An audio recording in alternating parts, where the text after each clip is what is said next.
The FTSE 100 is at all-time high. So today I'm going to showcase my stocks and shares ISA because it is mainly in the UK, it's doing pretty damn well. Real numbers, real performance, and eventually, as you hopefully should be following along, the goal is to get this to 1 million by time I'm 50. So if you've got more information on this, please do slap a like on the video and more importantly subscribe so you don't miss out on these monthly updates. Now it's been a long time since I've done an ISA update.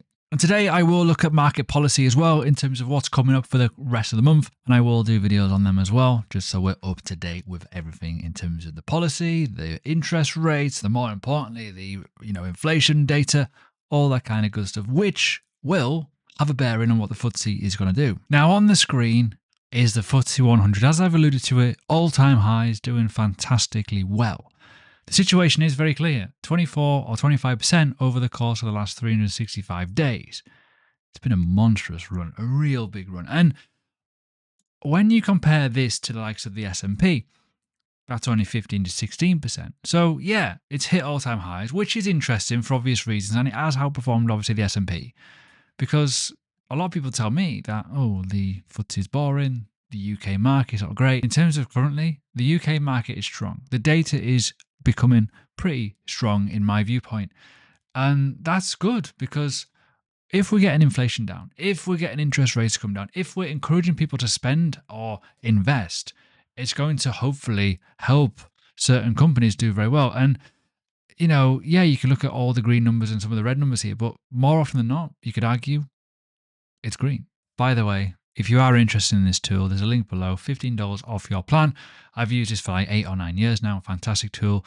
News, information, trade analysis, data, the lot, everything. This is exactly why diversification really matters in a way, because I find a lot of people that do comment often say to me, I'm too concentrated on one thing. And I often see people asking, should I buy all these funds? Well, diversification matters in certain ways because I think you should always be at home first and then look elsewhere. I will showcase my portfolio in terms of diversification in a second, don't worry. Now, the FTSE has majorly helped me because most of my stocks, individual stocks, are the UK-based ones. I have a UK-based dividend fund as well, which is quite a big weight.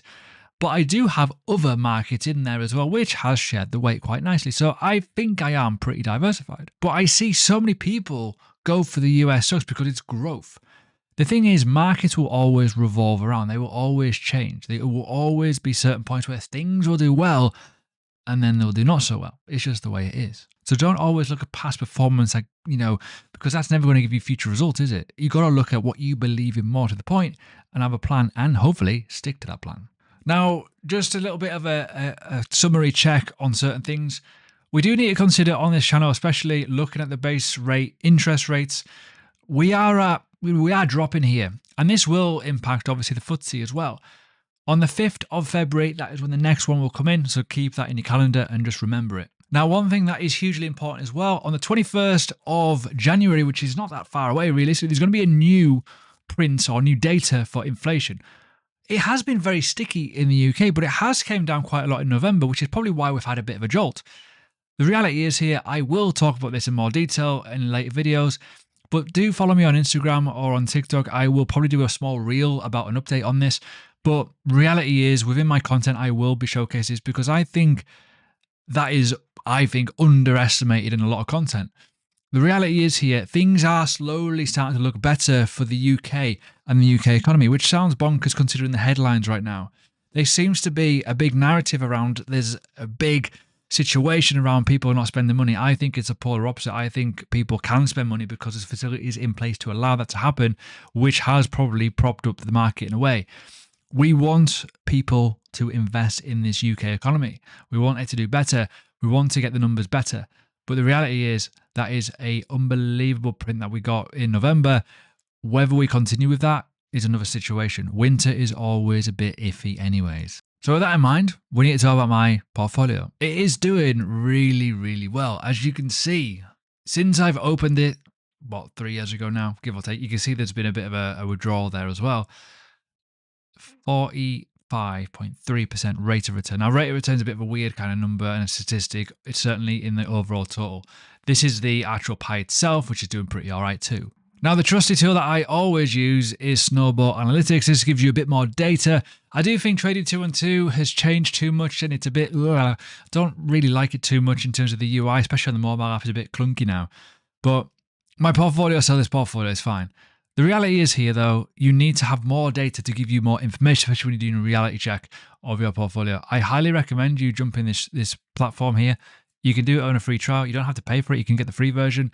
It will help you understand some of the data and the information. You can also build your portfolio before you actually commit to it, which is also important. So in terms of what it's looking like, in terms of what I've got, I'll just give you a little rundown if you're new around here. Everything is green and hunky-dory, literally.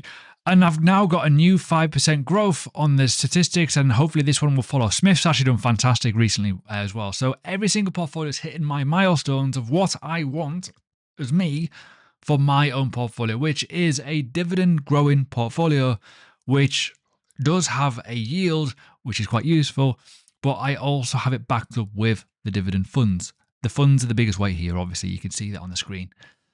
It's quite obvious, really, let's be honest. But I will showcase some of the data in a minute on Stockopedia, which will help you understand why you should be looking at certain companies and why you shouldn't be. Going to it, no changes at all. I've just been buying. I've been reinvesting my dividends solely into what I've been paid. So I got some fund payments recently. I put them straight back into the fund, so that's compounded it. And everything's just looking really, really good.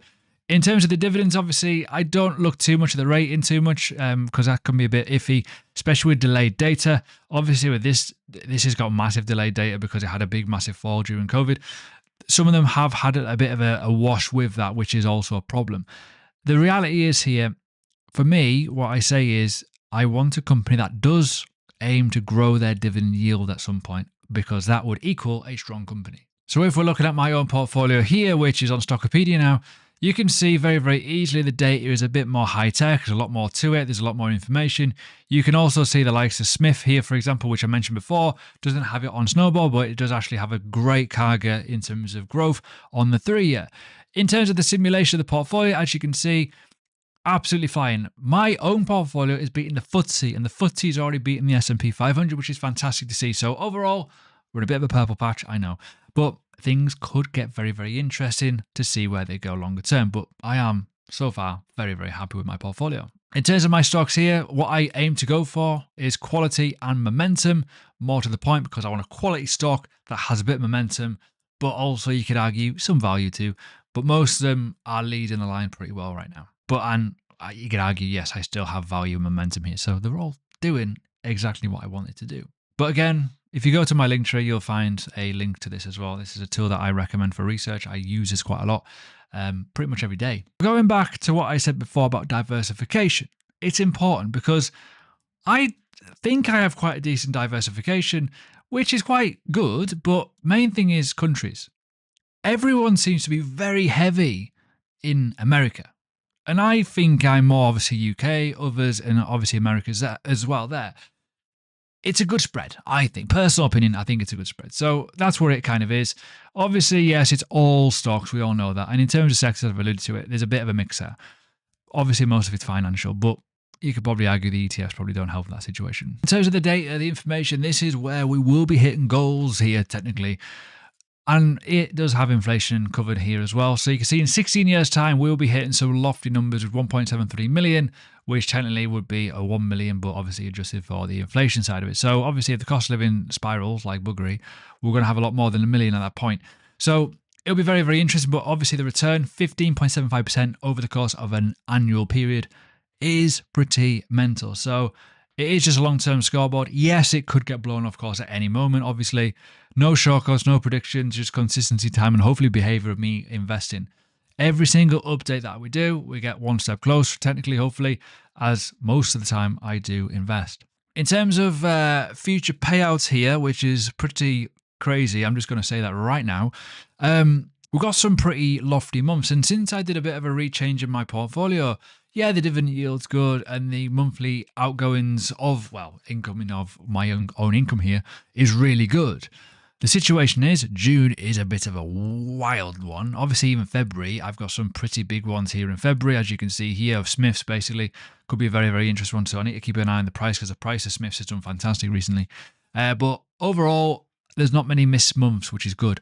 But as you can see, May, June, July is like £1,000, which is getting fallen on my lap, which is nice. So that will ease the burden of investing. Obviously, I still want to put in as much as I can, but ultimately, this is hopefully going to keep on growing. But yes, let's talk about one final thing before we go.